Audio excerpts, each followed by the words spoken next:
2 rounds in, 3 to go.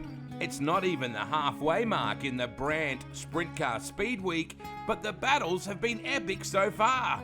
Queenslander Lockie McHugh has won both the A mains so far in rounds 1 and 2, but he hasn't had it easy. On night 1 at Murray Bridge, Brock Hallett gave him all he could handle. Then round 2 at Tolma, he had to pickpocket Marcus Dumsney in the last 2 laps. The SRV number 1 has been like a giant Kenworth hauling the freight. But as round 3 and 4 loom at Mount Gambier and Avalon, it's anybody's race to win.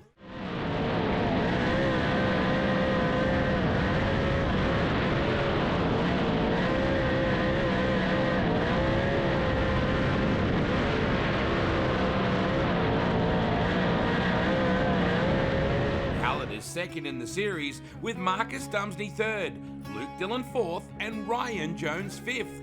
Borderline Speedway Mount Gambier is often the equaliser. Let's go.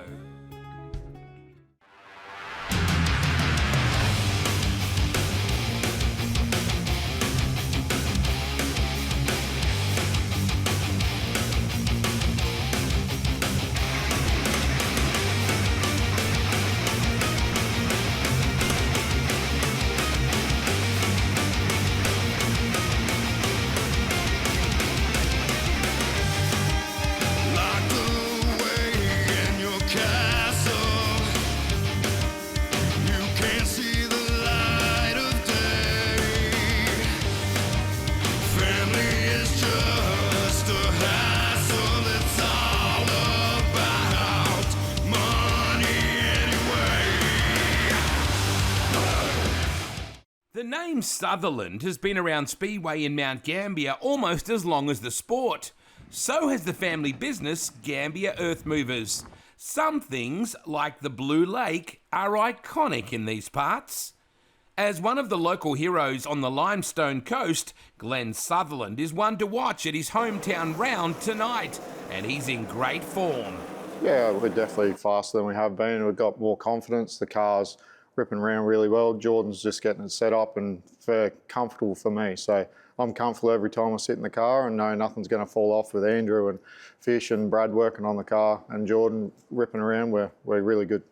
Glen's been in the game a long time. He knows it's a mental game.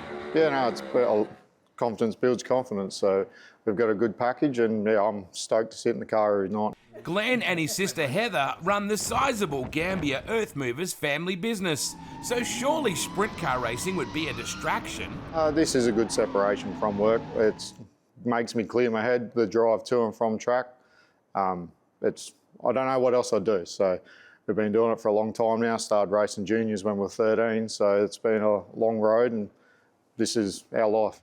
Between the business that his dad started in the 60s to sponsoring cars and his own racing program, Speedway has been a huge part of Glen's DNA. Yeah, 100%.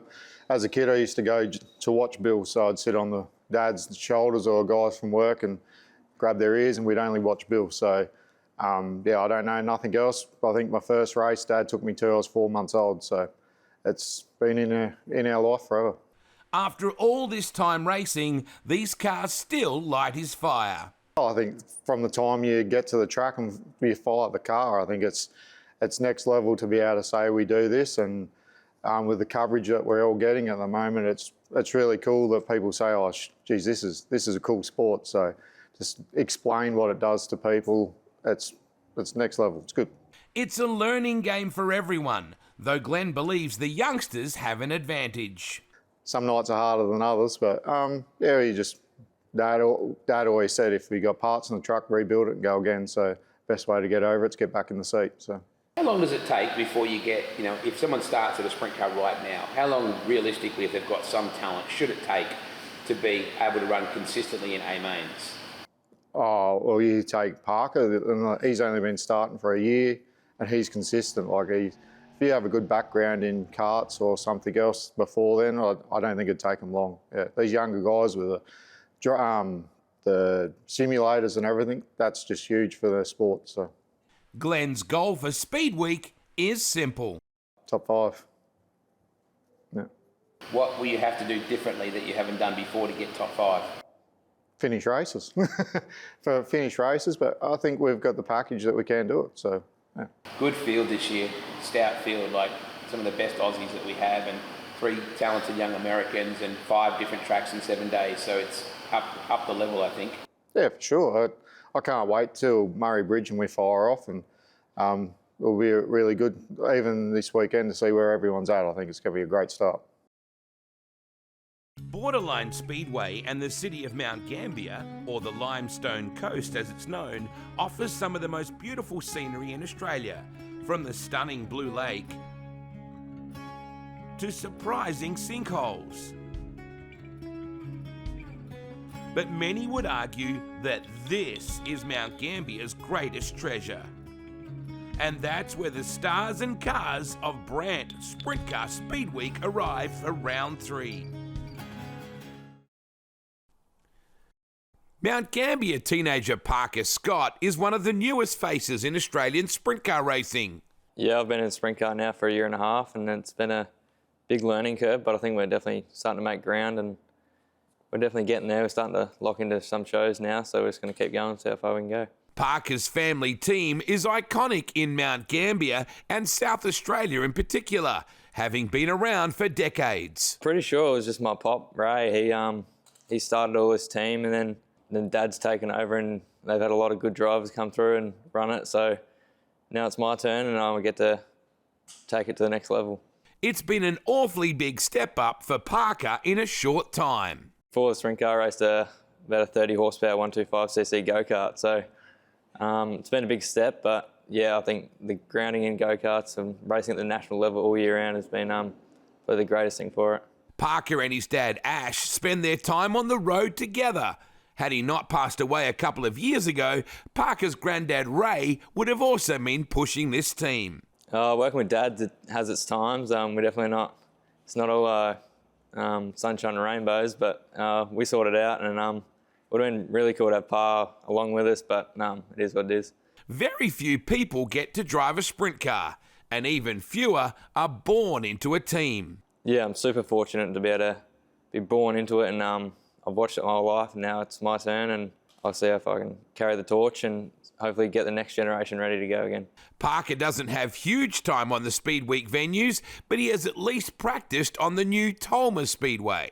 Well, Murray Bridge to start with, it's pretty aggressive up on the fence, and you've got Bordertown, which is kind of an unknown for everyone. I've obviously done a few laps around there, but it's definitely going to be a big learning curve just on one night. Then we've got the Mount, which is, you never know what you're going to get. It could be, depends if Billy gets the water truck out or not, and then Avalon after that, or Premier, and that's pretty cool at the moment. They've really sorted their stuff out there, so we're looking forward to get back there. And Avalon, we just got to tidy up a few knacks. We've had a bit of problems there this year, but we'll be good. As a newcomer to the game, Parker has realistic expectations about how tough Speedweek will be. I don't know. I think I just want to obviously be there and try and not make a fool of ourselves and just be fast. And if we can pick something off, we'll go with it. Parker's V55 has all the go-fast bits. Yeah, it's a Triple X with a KRE and Slade shocks on it, and it's all the best. So I'm really fortunate to have Luke McHugh. He set it all up for me, so he gives me the good tools and I just go do my work. Parker's proud of his family's sprint car tradition. It's pretty big. Obviously, there's always been the Scott name of the Mount anyway, but to try and take it nationally and further abroad will be super cool. And yeah, I'm just really fortunate. Can't wait. Jordyn, explain what the last 72 hours has been like for you. To be honest, it's been hell. Obviously, from Murray Bridge, we didn't end up competing due to a truck malfunction. So we obviously headed all the way back home to Melton, 7-and-a-bit-hour trip. Has put a motor in the car behind us. Then obviously head back to Tolma. So within 24 hours, we did a 12-hour trip and had to work our asses off. But we obviously made it and struggled a bit last night, but we obviously got a bit of work to do to try and get a bit faster, but we'll put our best foot forward and try again. Why is it so important to stay in this? Wouldn't it have been easier just to pack it up and go and watch on the hill? Yeah, obviously, it gets a bit frustrating, so you sort of get a bit down, but you got to kind of push the limit and obviously try and get to the tracks. And I really just need to keep getting seat time, obviously, for the rest of the season. And obviously we love racing, that's why we do it. So obviously we just want to keep on going and yeah, we just, put our best foot forward and kept working. There's a bloke on the right front corner of this thing that absolutely lives and breathes this, your dad. I mean, how do you put his passion into perspective? And Mum? Well, obviously, he did the hardest part. We're driving all the way back home and drove back. So, the passion's obviously always there with them. To be honest, they're probably the ones that pushed me to come back and do it. So, without them, I wouldn't be racing. Just obviously want to try and get a result for everyone. Tate Frost out on the road of Speed Week. We're here for round 3. How have you been so far? Bit of a sort of mixed bag at the minute, mate. We qualified decent. Both nights I feel put ourselves in a decent position. I think started in that top 10. That's where you got to put yourself. Makes the job easier. More forward you are in that starting position. But then again, Murray Bridge didn't sort of capitalise as well as we should have. Just the track got away from us with those 34 cars starting. It's a bit of a change, and especially with these different tyres. We're just not as much grip as the old style, so we're still adjusting to that like many other teams are. If you talk to anyone around the pit, they're still trying to get their head around these things. So but mate, we're just taking everything every night as it comes. So the guys have been trying their best to get me comfortable. So I feel like I'm getting close to get comfortable. Then we get to a different track and start all over again. So just take it as it comes, really. Mum and Dad put a huge amount of effort in and money and energy into your program. And without them and without Simon Van Ginniken and those kind of guys, you couldn't do this. Oh, absolutely, yeah. The dedication from my family and Simon for dishing his family and come away with his second family with us. Can't thank them enough. And obviously without Warwick and Lynn Doolan from Doolan's Heavy Haulage, they've been huge for me. They'll just be able to get my program up to that next level to take us more onto the road. So plan to travel more than what we usually are this year. Obviously without them great people, I wouldn't be standing here today in front of you. And so here we are at beautiful Borderline Speedway in Mount Gambier for round 3 of the Brandt Sprintcar Speedweek. And they are packed in. Look at that pit area as well. What an enormous contribution these teams make to this 5 nights in 7 days tournament. Great shots from the drone as the field roll around. What a moment for Brendan Guerin and Cam Waters sharing the front row. We take a look at the 4 wide salute. Fans all have their iPhones lit up. We're working the back straight away here. And what a moment for Brendan Guerin. The first time on pole for a Sprint Car Speed Week in his career, and he's right alongside Cam Waters. You can throw in the always hectic Grant Anderson. He'll be one to watch from there as well. Brock Hallett is always speedy around this place. How about Geordie Ray? How about Dylan Jenkin? When you look through the order, Veal starting back in position 10. He had to change a motor after his heat race earlier on. Nice to see that Jordyn Charge has been able to make the show as well. Guerin and Waters to lead away. Your first lap will be led, at least the first 2 corners, by Brendan Guerin out of Broken Hill. Working on the inside is Hallett as he takes on Cam Waters in the McQuinn Electrical number 6 GTS freight management car to the left of your screen. Anderson is there, Jordan Ray. There is the number 1 SRV entry of your series leader. Oh, wow. Lockie McHugh, we are yellow already. And there's a problem over in turn number 2. It's Garet Williamson, the young man out of Missouri. So we'll pick him up with the restart with Williamson at the rear of the field. Hallett on the inside, but it's actually Guerin who gets to choose the pole, and he picked the outside groove. Can he make it stick on Hallett? The 7-day spares entry out of Broken Hill. Watching Guerin trying to get the momentum, but it'll be Hallett who leads back into turn 1. Waters down low. McHugh running the boards on the outside, and he's got Jordan Ray inside. Grant Anderson and now Luke Dillon. Dillon, so good at his qualifying. It's always been one of his absolute strengths. He was a quick time in flight too, as we take a look at the alloy welding S7 of Hayden Pitt, unfortunately pulling up coming out of turn number 2. Back at the restart. Double file restarts in Brandt Sprintcar Speedweek. Hallett will lead away. Waters gets a good jump on Garet, who goes back to third. Wow, 3 wide back there. Dylan looking racy now in the Parrott Family Racing entry. In behind him, he's got McHugh. He's got Anderson upstairs. Veal down low. Garet trying to hang on to a top 3, and we're yellow again. There's a problem on the racetrack. Just as Garet was trying, oh, it's Tate Frost in the Doolan's heavy haulage. Number 62, you can see damage to the front wing on the T62. So officials will get him fired back up, but there's certainly a couple of concerns for the 62 car. Just take a look from the drone at what actually happens here. If you look to the bottom of your screen here, he just lost the handle on it. I think it might have even been Ryan Jones that clipped him and ran over the front wing. That's where the damage has come from. You can just see there. And ooh, Tate just checking that the Tasmanian heavy haulage PTS entry will be okay at the restart. Hallett to lead away from Brendan Garet, from Cam Waters, from Grant Anderson, from Jordyn Ray and Lockie McHugh. Now Hallett knows it's crucial. He needs to get the win tonight to stop that points lead runaway that man to the left is starting to get. Lockie McHugh back upstairs, floats the front wheels, coming after Cam Waters. Oh, what a pass. Although, hasn't got it done yet. Cam coming back at him.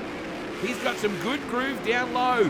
Now McHugh moves that number 1 cool up into the next spot. Jordyn Ray in that white number 7. In that Kart Magic entry, trying to run down Cam Waters. Back to Marcus Dumsney. Now, Dumsney started 11th in that Tolma Speedway Valvoline, number 47, Maxim. And he's starting to get a run. The TML Transport entry of Luke Dillon in that shot. Here comes the A1. Here comes McHugh to the top. Ando moves up to make sure that groove is taken away, but McHugh simply switches back to the lower side. Ando will come back at him in the Mons Motorsport WASP number 37. Ando won't give in. No way. Jordyn Ray on the bottom. Cam Waters upstairs now. Starting to show some real confidence in this car. Working the 6 with that big monster logo down the center panel of the top wing. Dumsney lurking with intent on the bottom. Your leader is off to the left. Brock Hallett. Now you see Garet really with those brakes glowing red hot. Oh, we've got a problem here. Glen Sutherland brings on the reds. The big man from Mount Gambier in front of this big hometown crowd is out A-OK. That's the good news. We'll take a look at the drone replay right here to the top of your screen. Glen just gets into the cushion, tags the wall, and loops it hard and gets up on his side. I think the car will be okay, but it's the momentum and the potential result that it's cost him. So Glen able to get out of the way. Oh, Chase Randall. What is going on here for the Brandt DKM Motorsport number 9, also backed by Racer Industries. And you can see the officials down there, Sprintcars SA officials, trying to find out from Chase. They believe it may have something to do with the braking system. So there may be a brake issue. Adam Curry from Sprintcars SA just checking out what the go is there. Disappointing for the young man out of Waco in Texas, because they really had some speed tonight. Hallett now, big challenge from Lockie McHugh. Garet still in that 3rd spot. Jordyn Ray in 4th, but it is side by side. Hallett upstairs, McHugh down low. This is the series lead battle as well as it is for on-track position. Hallett needs to win tonight. Look at Garet. Boy, he's got some confidence tonight. His brother-in-law, Scott Boguski, is back from America and has been helping out with some setup on that car. And he's really starting to get motoring. McHugh takes on Hallett. Brock shuts the door. Certainly knew that was coming. He realized he had to close down and pinch off that momentum. Jordyn Ray. How good is this kid in that number 7 car? Plenty of people keeping an eye on what this young man's doing. Garet, superb in the Century Batteries entry. And we go yellow. Oh, Tate Frost. You can see the scrub marks on the wall just near there. Kind of tells me there may have been some damage from that previous incident. And Tate climbing out of the 62. Back at the restart, it's Brock Hallett from Lockie McHugh. Marcus Dumsney lurking as well. He's in the top 5.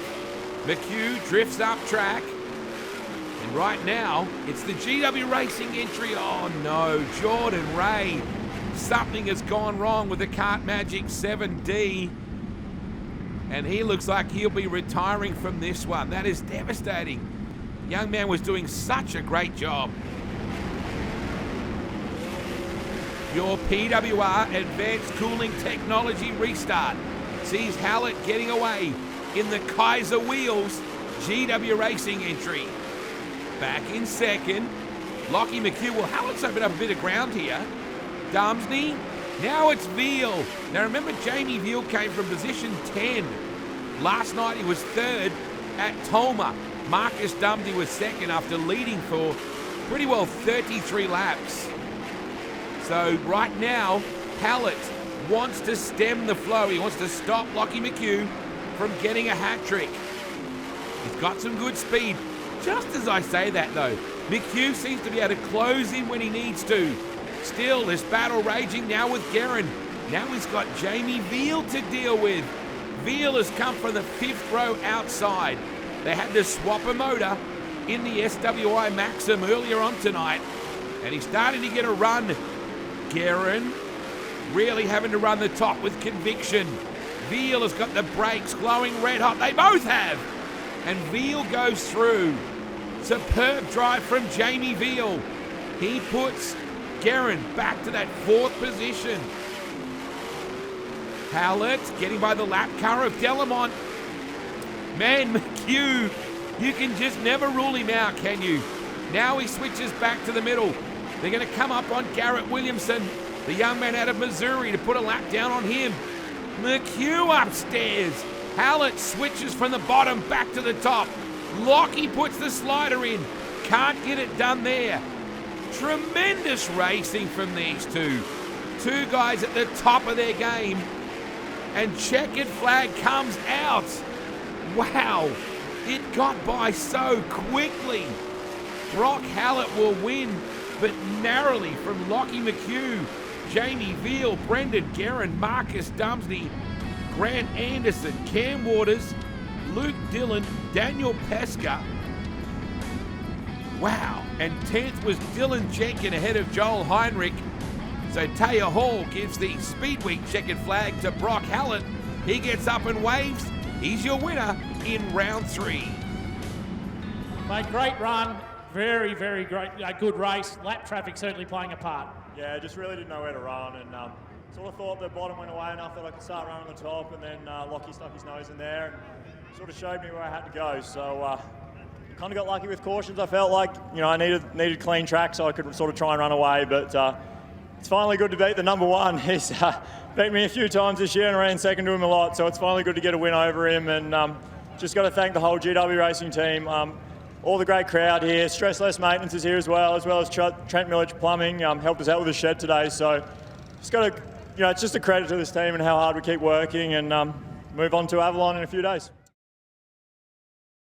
So with Hallett breaking back, this puts the pressure back a little on McHugh as the gap is narrowed to 60 points. And the battle for third, though, in this series is a beauty between Dumsney, Dillon and Ryan Jones as we head to Geelong Cats territory, Avalon Raceway.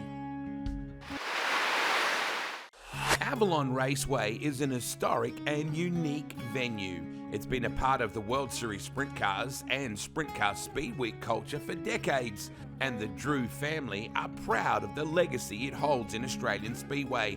The racing there is always unpredictable. The track can be slick and dry, or it can be hooked up and the cars can be bicycling. You never know what you're gonna get at Avalon. The fans love the place. The food of choice is the dim sim. The action is always at least 2 and sometimes 3 wide. and this tight little bullring sometimes produces some big wrecks as drivers try to find some space to operate in. Avalon Raceway, Round 4's venue of Brandt Sprintcar Speedweek. They call him the quickest chicken, a live-wired teenage Texan with a thirst for firsts, and between the family business Bush's Chicken franchise and sprint cars, a real passion for things with wings. For a guy that didn't really have Australia on his radar 3 years ago, he's a regular visiting racing here now. Yeah, we've done, quite a bit, as much as we can, honestly, being down here, my 4th trip, like you just said, with Danny Mason and this team all together is really, cool for me and special. I'm really luckily, found a great group of people to be a part of. We said the first time when we even mentioned this, back in Knoxville in the shop, I never would have imagined myself being here, for the 4th time with this amount of people and become, such great, friends and, and close family with, everybody. Chase sees some fundamental differences between racing in the US and Australia. Oh, 100%. Being here a little bit now, I see it a lot more than I used to. Back in America, like you said, we're always focused on getting the show done as quick as you can to make sure everyone can get home, early and, it put on a good show. You don't drag it out too much. But I feel like there's a pro and a con to that. Like you said, that fan experience is really big, and a main reason why the fans come to the track is to see a good show, and maybe not so much as the racing is to see what else all the things they can see, and the interactions between people and the drivers and whatnot. So I feel like, down in Australia, I feel like a lot of the driver interaction is a lot more than you see back home. I think that's one of the big things why I like coming here so much and seeing all these fans that I see, once or twice a year, is you meet those people and you build those connections, and they want to come see you again year after year, hopefully. So how does Australian sprint car racing compare to the USA? I feel like the competition is similar in some ways to certain places you go. I feel like, in Australia, a lot of the tracks are farther apart, so you have more of the local guys, you could say, but all those guys are really good at the places they know. So when a guy like me comes into those tracks, you have those good local guys and those good traveling guys as well. Like we run the Speedweek series and other races this year. You get a lot of the best competition across the whole Australia, and several American guys as well. Randall sees some obvious benefits with racing down under during the American off-season. For me, I feel like it helps me tremendously. That's a lot of the reason why I come, year after year, is because I like to stay in the seat, and I think it keeps me sharp, and just the repetition of laps and laps, and it helps me at a younger age, and I think I can progress myself earlier and quicker than as if I was at home and not getting to race as much in the winter, and just getting to enjoy what I do. Chase believes in hard work, but knows there's a certain element of luck in sprint car racing as well. I feel like nowadays it's 80% car and team, and 20% luck going into it, because there's certain things you can control and certain things you can't control, and I feel like if we can get a balance on those, I feel like we can be at the front competing every night. And I think racing so much in the past couple of years, I've learned how to control myself, and those certain situations that can not lead to many mistakes or less mistakes, and putting yourselves in the right position to pounce on those key moments that you have. And I feel like that's something that can really set me up well this year, hopefully moving forward. His goal for Speedweek is simple. My goal is always to win, and I want to be the Speedweek champ.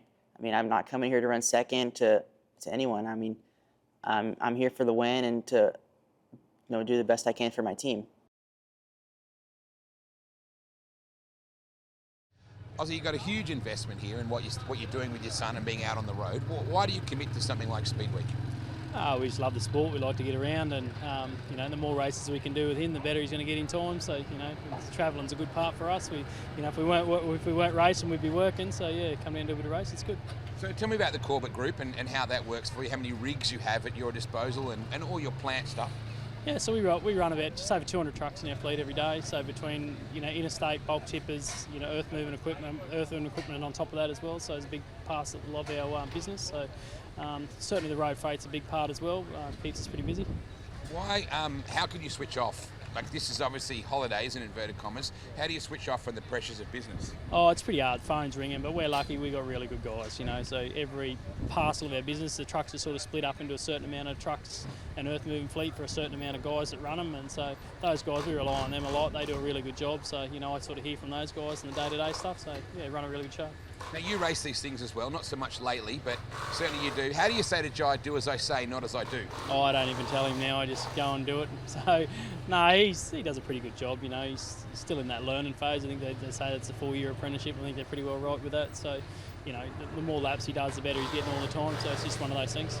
You've got very senior members on your crew. Gazza in particular comes from Andrew Shirley, who you had mentor as well with him. Is that a way of sort of zoning him out and settling him down? Yeah, Gaz is really good. We really rely on Gaz to come with us racing. He does a really good job, and certainly got Shirls in the background. He's sort of talking to us all the time as well. And Keith, he's the main guy that works on the car during the week between him and Jai. So they split it up between themselves. So Jai's still doing his apprenticeship. So between him and Keith, they both work on it and get it ready to race. So, what's a good night for you with this team? Not going home like that, and not in a body bag's usually a pretty good night.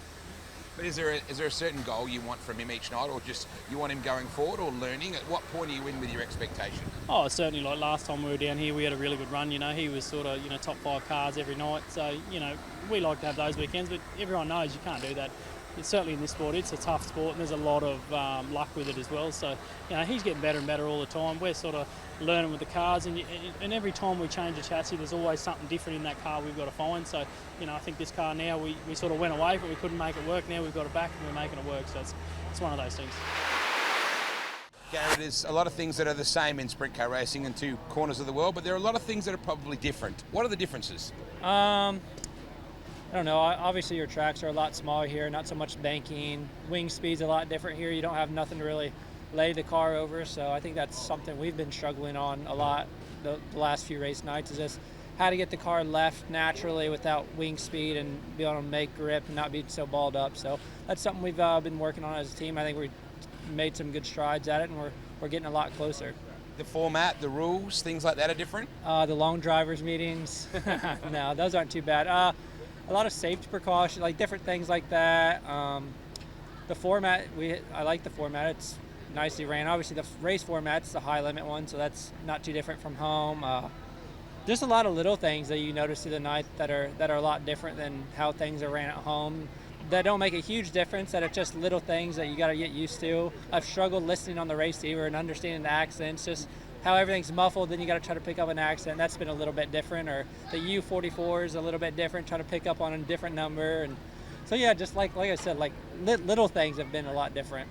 Have you heard your anthem played at the track yet? Because Tony Bockhaven said actually it caught him off guard how emotional he felt hearing his anthem played on the other side of the world. Yeah, I have listened to the national anthem. It's cool. It's a piece of home that we get to listen to here. So yeah, obviously at home it's a big deal, and for us coming here to hear our own national anthem is always special and makes us feel at home in a way. You've got 2 more rounds to get a win during Speed Week. Do you think that's possible? 100% I think it's possible. We just need to clean up early in the night. I think we can race with anyone. I think we showed that at Tolmer, that we have a really good race car and can race. We just need to get ourselves set up better early in the night and just get qualified better and not have to scratch and claw all night to be good. So if we can clean that up, I think we can. Obviously, Lockie and Hallett are the kind of the class of the field right now, and everywhere they go, they're always good. That's kind of who we watch at home. You always see Brock, Marcus, Hallett, and Lockie, and obviously a lot of guys that I haven't heard of back home that I come here and they're really good. So the locals are no slouches here. Your guys that are your big guys here that we might not know of at home are really good guys and really fast in a race car. He's a pro. Huge crowd here traditionally at Avalon Raceway in Lara for round 4 of the Brandt Sprintcar Speedweek, and it's time for your A-main. Ripping drone shots here from the racetrack, which always serves up something different. The Brandt pace vehicle, value driven around in front of this field as we begin to form up. And boy, what a tasty proposition. Cam Waters and Jamie Veal will share the front row. Cam Waters on pole. What a moment for him. That's 2 consecutive front rows for the Tickford Racing supercar driver as he starts to really get a grip on sprint car racing. Waters and Veal will line up together. Jordyn Charge and Daniel Pesca. Now this is cool for the kids of Junior Formula 500 racing. They are on the pole line there to give the salute for 4 wide. Daniel Pesca will line up out of 4. Luke Dillon from 5. You've got Hallett, Delamont, Dukas. Good job for Pete Dukas, qualifying out of 8. Bobby Daly, the Avalon specialist, out of 9. Fireworks going off everywhere here. Nothing like the fireworks we're set for. Tate Frost out of 10. Michael Tancredi 11. Marcus Dumsney 12. Ryan Jones, Jordan Ray, Grant Stansfield, Grant Anderson, Chris Solomon, Brendan Quinn, Jai Corbett, Rusty Hickman, Glen Sutherland and Lockie McHugh coming out of the B main with Randy Morgan and Brett Milburn. And we're green here at Avalon. Waters leads them, although Veal comes after him on the outside. Narrows up a bit getting into turn 3, and Cam Waters will lead lap 1 here in front of an enormous crowd for Brandt Sprintcar Speedweek. Luke Dillon puts a nice move on Jordyn Charge and comes after Pesca, who comes after Veal. Well, Jamie Veal in that white number 35, the SWI entry, a little bit snug right now. That car is full of fuel like they all are, and the car is a little tight. You can see he's having a bit of trouble keeping it pinned to the lower half of the racetrack. Just watching Luke Dillon right behind him in that black and green S98, and in behind him is Jordyn Charge, who looks to get a good run in that Super F-Series Spares V60. Dillon looking to put the move on Veal here, and does so. So Jamie has his hands full in that white and black number 35. Charge. The red, white and blue number 60, also backed by Tasmanian Robin Dawkins with the Kart Magic brand. We now see Daniel Pesca sitting in that second spot in behind Cam Waters. They're going to come up on lap traffic here at Avalon. Round 4 of the Brandt Sprintcar Speedweek. And look at this, Jordyn Charge now putting it to Jamie Veal. So Charge going forward. Veal again upstairs now. You can see Brock Hallett buying in. Veal slices to the inside. Tries to make it stick on Charge. Hallett is coming as well. Veal starting to get his mojo now. Runs a touch wide out of turn 4. Waters in the middle of this shot has Randy Morgan to try and put a lap down. Daniel Pesca closing in the SA27. So Waters, oh man, there's some traffic to deal with here. He's got Tancredi, and Daniel Pesca from Strathalbyn in South Australia has a good look at the McQueen Electrical GTS Freight Management entry of Cam Waters, and now Luke Dillon. Boy, Dillon has been very consistent. He's been in the dash many times already this series, but he's been hurt a little bit by the random redraw. So that's certainly not been an indication of how quick he is. He looks to come after Pesca. There's a lot of quick South Aussies in this little group. Pesca and the James Rosenberg Racing number 27. Look at this battle pack here. Pesca, Dillon, Charge, and now Hallett in the GW Racing Kaiser Racing Wheels Triple X. Boy, there's some traffic to deal with here. Hallett, and now you can see Jordyn Charge. Charge has been a real talent around Avalon Raceway for some time. And Brock Hallett has some of his bigger wins around this place as well. It's a bull ring here at Avalon. Very busy indeed. What a moment for Cam Waters to lead Speedweek round 4 here at Avalon Raceway, Lara. Pesca right there with him, pestering him if you don't mind. Now you can see Veal in that white and grey 35, the SWI Maxim. Just as he went for the pass on Hallett, we go red, and Hallett had to squeeze up against the wall to miss Brett Milburn. Take a look at your PWR Advanced Cooling Technology replay, and it's the drone that caught the action coming out of turn 4. So Brandt Sprintcar Speedweek round 4, nice job by Rod Drew to put those trophies together. And A red light stoppage brings us back now to a Kaiser Racing Wheels restart. Gambier Earth Movers right behind Brandt Sprintcar Speedweek TV as well, and Glen, who won the B main, is having to work from deep in the pack. Don't forget Lockie McHugh too, he finished second in the B main after coming from well back there. So the reigning Aussie champ has some work to do. Howlett looks to put the move on that TML Parrot Family Racing black and green entry of Luke Dillon, the Lewiston Haulage entry. Howlett on the back wheels. Veal now. Veal searching for the inside groove as they come out of turn number 4. Oh, there was contact. Veal somersaulting backwards into turn 1. Charge and Daly. I don't know how they got through there. Jamie Veal coming up to the stricken GW Racing number 5 and his hands out to say, what happened there? Let's take a look at your PWR Advanced Cooling Technology replay. And they come out of 4. Veal got a good run. Hallett, he also got a good run off the turn. They made contact at the exit. Veal took a wild tumble. So another look at it from the rear shot here. Watch how these cars drive off the left rear, and all of a sudden the real estate between the pair of them was non-existent. Veal for a split second there looked like he may not roll. When it got over into the left rear, that was when there was trouble. That restart back there probably wasn't wise of me putting everyone else in danger. I probably just pulled it in, but I was hoping and willing something fixed itself, but no, it didn't. It's definitely not on there, so yeah, it's New Year's Eve tomorrow. I don't feel like fixing the thing, so we'll fix it back up and come out of Warrnambool on first and give it all we got.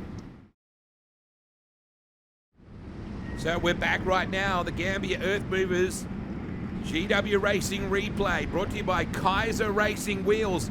Cam Waters off to a ripping restart in that Chief McQuinn own number 6 Jordyn Charge. Wow, this young man out of Melton really starting to get ripping, and the Charge Hutchins combination has been very, very strong in the last couple of nights. Tate Frost there with Ryan Jones. Oh, there was contact between Waters and Charge, and oh, there's more. Boy, Grant Anderson rolling there as well. Dukas involved, Jackson Delamont involved, Geordie Ray, I think, as well. Oh man, Jordyn Charge climbing out of the Super F-Series spares. Kart Magic number 60. Look at this, he got a great run. Oh, Waters drove really hard off the left rear.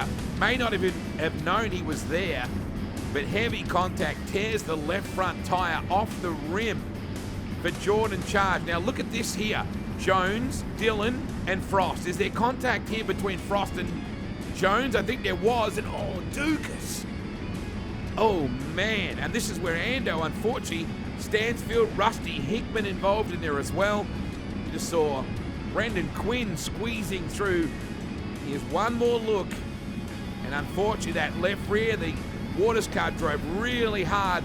The race leader left Charge no room on the outside.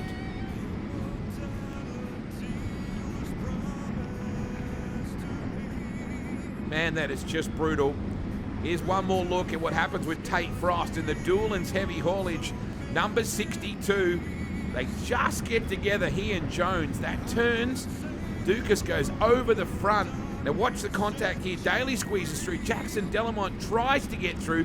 He gets into the side of Geordie Ray. Somehow, Jai Corbett and Lockie McHugh get through that. The hapless Grant Anderson goes upside down. Yeah, obviously a lap before I kind of had a little bit of a run. I ended up, pulling out of the gas, and thought I had a bit of a better run for then. Obviously coming out of 2, and sort of when we were side by side, I was like, oh, it's probably a bit too late to sort of get back out of it then, and it is what it is. Obviously these things, we're going so fast and things just happen so quick. I mean, he probably wouldn't even see me till it was too late too, so I'm just gutted for the team. I mean, man, all I want to do is win, and we had the car just then to sort of, make it happen. We were struggling before that restart. I just couldn't get it right, and made some really small adjustments with tyre pressures because they kept going down, I believe, and just gutted, to be honest. Boy, a wry smile from Jordyn Charge as he chats with David Mills. So back at our PWR Advanced Cooling Technology replay, Cam Waters to lead away again from Pesca in second, and now Ryan Jones. Now remember, Ryan Jones came out of position 13. He's up to third. Luke Dillon, the TML Transport entry, trying to put the move on, and here comes McHugh. Well, Lockie McHugh, he was back in 22nd position, and now he's coming after a possible top three. There he works the SRV Road Freight, Western Truck Group, number 1 Cool. Trying the outside move on Pesca. Can he make it stick just there? Also backed by Racing Industries. He's certainly got some motorsport-driven performance right now in that one car. Play-per-view cameras catching this battle between McHugh in the 1 and Pesca in the James Rosenberg Racing ABSS number 27. McHugh's really got some momentum. Goes to the top here at Avalon Raceway, right up near the wall. Oh, Jai Corbett. What has happened here in the Corbett's group? Castrol car, wow. The wall cam caught all of that. That was a wild ride for Jai Corbett. Let's have a look at this again, that wall cam shot. Thanks to Sprintcars Australia and Speedway Australia for that replay angle then. And Jai Corbett, this young man out of Gympie, that car will almost certainly be replaced with a new one for the next night at Premier. Geordie Ray pondering what might have been back at your Kaiser Racing Wheels restarts. And away goes Cam Waters. Do you dare to dream? Oh, geez, he went very deep. Cam Waters, he can't afford to do that again. Ryan Jones in that Murray Machining and Sheds Apex entry. He will not let Cam Waters do that again without punishing him. Look at this, he got him. Ryan Jones looking to win his first ever A-Main victory outside of South Australia. Cam Waters realising, I need to get on with this quick. So it's a South Aussie from a Victorian, from a South Aussie, from a Queenslander, and another South Aussie. Dillon going really well here. Oh, look at this. Jeez, McHugh just tagged the rear Nerf bar of Pesca. Both cars spearing off the racetrack, Pesca getting back on track. And yet the real winner of all that was actually Grant Stansfield. What a job from Brandt Stansfield. Look at this, Sutherland too. Glen Sutherland making a really good run. Your race leader is Ryan Jones. And we're getting to the business end as this man from Murray Bridge takes the big stick to the field here. McHugh back around the outside. That was a cool drive for sure. He got the job done and made that outside move.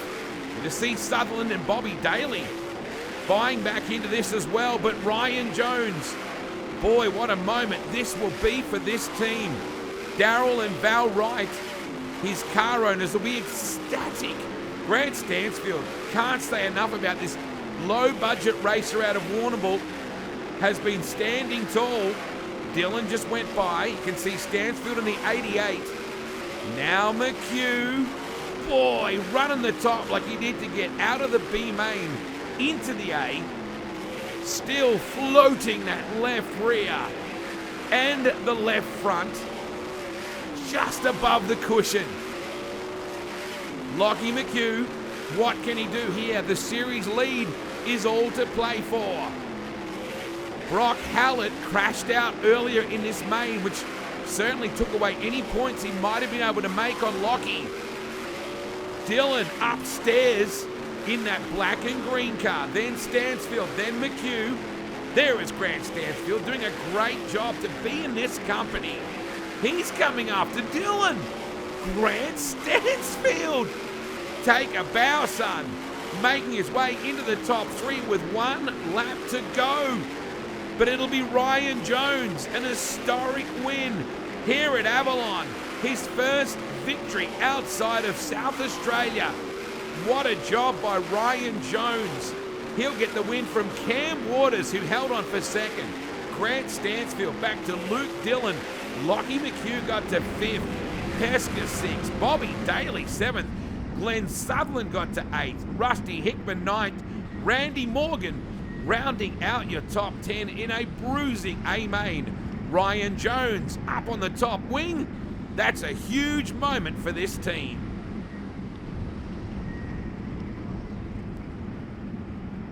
The excitement tells the tale, doesn't it, mate? The whole crew all over you. That is a career result right there. Yeah, you know, I haven't been coming to Avalon that long, actually. If you remember back to the W49, the first time we came here, we actually ran second in the Invitational to Jamie, and sort of grew a liking to it then. And yeah, the jury's put a bit of banking on it. Almost feels like home. Mate, amazing night. Things just kept on happening, didn't they? You managed to keep your nose clean, and great car speed at that last restart.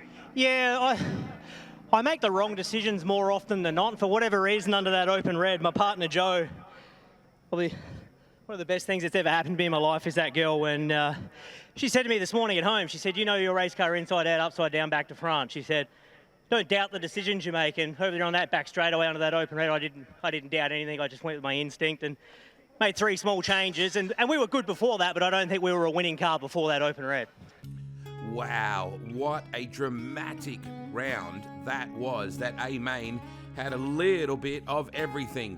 As we turn our attention to the 5th and final round of Brandt Sprintcar Speedweek, we can see that Lockie McHugh has a lead now over Brock Hallett. Jones has closed right up to be within 3rd.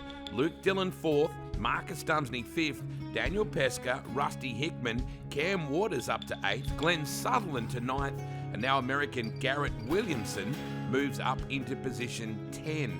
So it's a lead for Lockie, but it's certainly not something that's not achievable from Brock Hallett's point of view. It all points to a thrilling conclusion at Premier Speedway Warrnambool for the 5th and final round, and we look forward to showing you that on our next show.